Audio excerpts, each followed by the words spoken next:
E aí, gente, tudo bem? O meu nome é Pedro Renó e sejam bem-vindos a mais um vídeo do Parabólica. A pergunta que não quer calar: vocês sabem o que é o feudalismo? Ora, isso eu explico.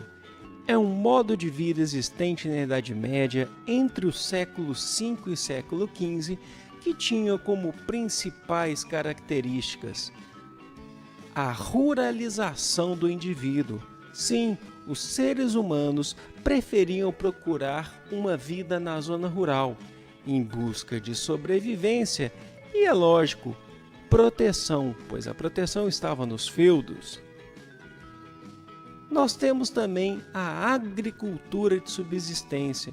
Isso quer dizer que a maioria dos feudos são autossuficientes. Significa que não tem comércio? Não, de maneira alguma. Mas esse comércio é bem reduzido. E nós temos também a relação de fidelidade entre senhores e vassalos, ou melhor dizendo, suzeranos e vassalos. Agora vamos entender um pouco da organização social, porque precisamos saber quem são os sujeitos ou os estamentos desta grande sociedade.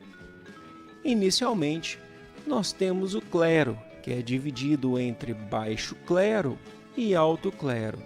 E a que compete a Igreja Católica? Basicamente, eles têm um monopólio da educação, tendo domínio principalmente sobre toda a escritura e conhecimento científico da época.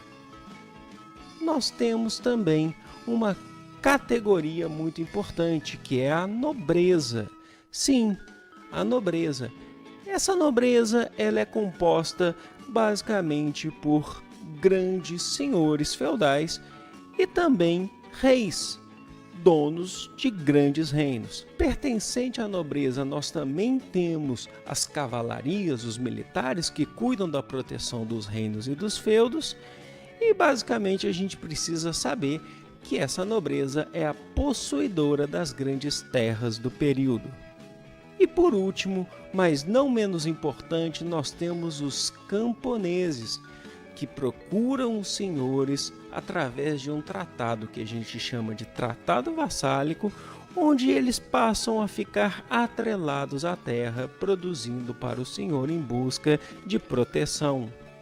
Esses camponeses precisam pagar alguns impostos aos senhores feudais. E esses impostos, eles geralmente são pagos com a produção alimentícia do servo, também com alguns tipos de trabalho como construção de pontes ou manutenção do castelo, entre outras coisas. Alguns dos impostos são a talha, que corresponde a cerca de metade de tudo que é produzido pelo servo nas terras do servo, são passados ao seu senhor, são passados ao senhor feudal. Olha só, nós temos também a corveia. E o que é a corveia? De 3 a 4 dias da semana, o servo deve ir nas terras específicas do senhor feudal e produzir para ele.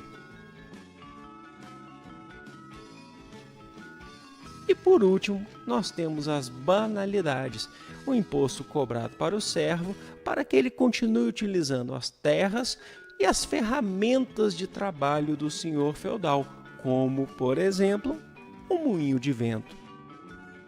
Agora, uma característica extremamente importante sobre o feudalismo: os servos só podiam ter relações afetivas entre eles.